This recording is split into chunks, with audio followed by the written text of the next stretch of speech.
Hey guys, it's C2. I'm out here in Miami Gardens for a Hotbeds Showcase. It's been a hot day, but very great, a great turnout. A lot of kids came out for your 11th annual. Yeah, 11th annual Middle School All-American Showcase C2. And when you talk about middle school exposure showcase opportunities, football hotbed has to be at the top of the list when it comes to making sure that 6th, 7th, and 8th graders get evaluated for their talents, even by college coaches at a very early age.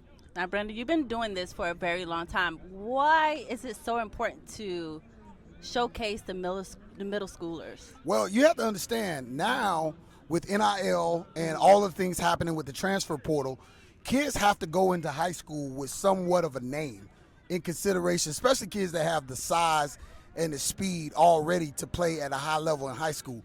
They've got to develop a name that college coaches are already anticipating to be on their boards. Because by the time you're a senior, it used to be you could be a slept-on senior, have a great senior year, and get a Division I scholarship. Not That's anymore. super rare nowadays. It's very rare because the recruiting cycle has moved up.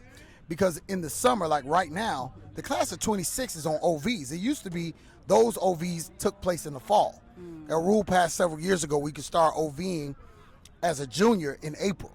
And so that's moved the cycle completely up.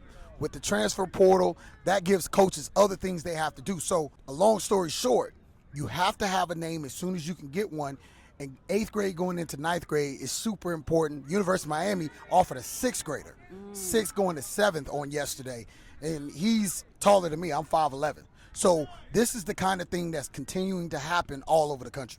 Speaking of some of your participants here, how do you go about selecting some of these guys that you have here at your showcase? Well, we've kind of been known for this. We put in the hard work the first several years, foundational years. And so once we start advertising that we're having a competition, people reach out to us. Very rarely do we go and say, hey, would you come? It happens occasionally, but we want people who are hungry for exposure. The hungriest athletes are usually the people who go on to do the best things. People who think they've been there, done that. Maybe they've gotten a few offers. They don't want to come and compete. A lot of times, they won't be attracted to hotbed. But the hungriest ones, they usually, a lot of times, do very well. And we like attaching our names to them because they're the ones we really do it for. Absolutely. With that being said, the showcase, you're everywhere all the time, but this year it's in Miami. Question I have for you, what is the difference between hotbed showcase between other showcases around the country? The difference with us is the college coaches are actually there.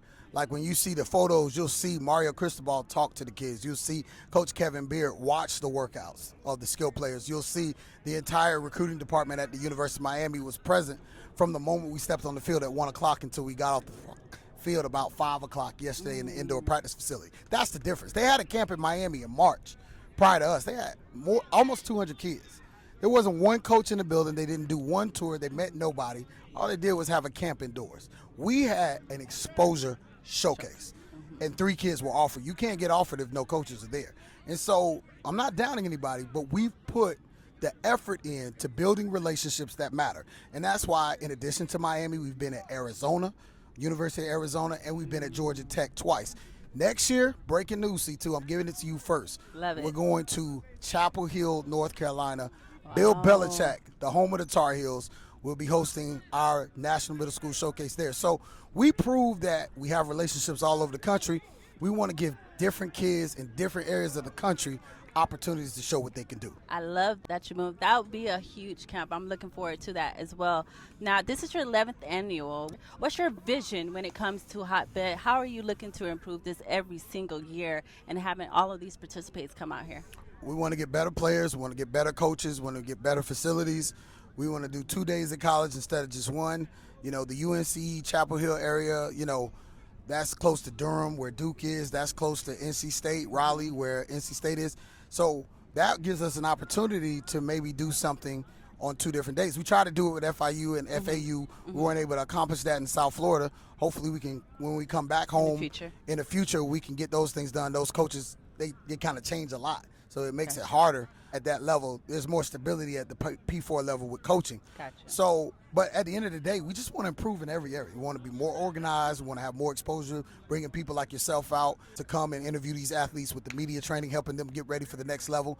And we just want to get better in every facet, better gear, want to give away more things, want to do more articles, just better in every way. Now, I do want to touch on the kids a little bit because you have kids from literally all over the country. Anyone that you felt like, not stood out, but when selecting these kids and you're giving these awards, how special is that? Because in the past, some of the award winners are some of the biggest big-time players today.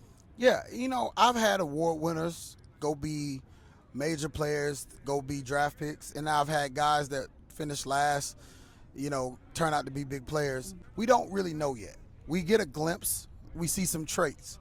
There's a lot of things that have to go right. I'll tell you the biggest key, C2, and you notice you cover high school football here in South Florida, the biggest key is how early they play varsity. And a lot of times that's on factors that kids can't control. It's where they live. It's what their parents can afford to do, what kind of sacrifices they can make. But I've found the quicker kids get integrated on the varsity level, the more success they have because they're able to make their resumes build for the college coaches faster, and they get further along in their recruiting process. I love that. We're based in South Florida, and it's unique down here. This is like the mecca of high school Absolutely. football. With that, I know there are some South Florida players here. How does that, with the South Florida players and having kids like from Minnesota, I feel like there's a lot of kids from Minnesota, having that competitiveness, how do you keep everything so competitive and going when having so many different kids from all over the country coming? Listen, I love when we have kids coming from other areas of the country to South Florida because like I tell people, in Broward County where I live, we have more people from Broward County playing in the NFL than most states. Absolutely. And so when you come down and play with the descendants of those NFL players, their cousins, sometimes their younger brothers, people who are training, you see coaches out here, like we've got coaches out here who've been in this camp. Absolutely. We got coaches out here that I covered at Miami and I covered in high school. That's how long I've been doing this. So we want to invite them to come test their will against the best of the best. That's one of the attractive things about this camp for people who live in Wisconsin, Idaho, Minnesota, as you say, Texas, because they can gain exposure and experience that they otherwise probably wouldn't get. Because in the high school level, you're not going to be able to compete with these guys unless you're invited to these big tournaments or you play in these big 7-on-7s. And that's not necessarily for everybody. Right. And so you can come down here, gain some experience, see where you are, and then kind of go from there. So it's been a great thing for us these 11 years. It's been awesome. Okay, well, lastly, the kids came. This is day 2. Day 1 was really big at UM. This is day 2. Yeah. When these kids leave today after this camp, what do you want to leave? What message do you want them to leave with from Hotbed Showcase? Just how hard this is, how hard it is to be a D1 player, how hard it is to end up at a place like University of Miami, the appreciation they have to have for the process and what they need to do to become a Division I athlete. Just all the internet stuff, all the jumping ladders, throwing balls. These guys are doing all those things, and there's no shame in those things, but there's so much work that has to go into preparing your mind, body, and soul to be a Division I athlete, and it's a tremendous sacrifice. I tell people, it's easier to go to Harvard University than it is to play D1 football. They accept more people. They have a 6% acceptance rate. D1 out of high school is 1%.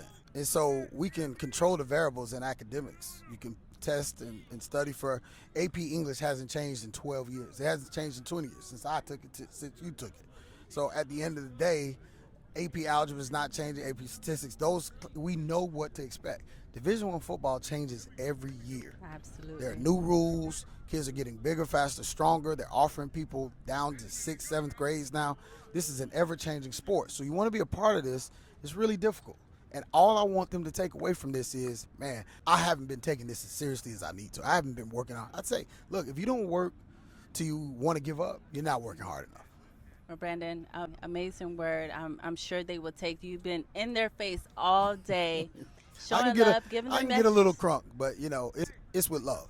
Yeah, It truly. most definitely. Well, thank you for having me here at Hotbed Showcase. Thank you, Absolutely. Brandon, for throwing another amazing camp. I'm sure everyone definitely appreciate. Even the parents back here watching their kids perform right now. I'm sure it's such a great experience for them. So thank you for your time. Thank you so much for being here. Appreciate it.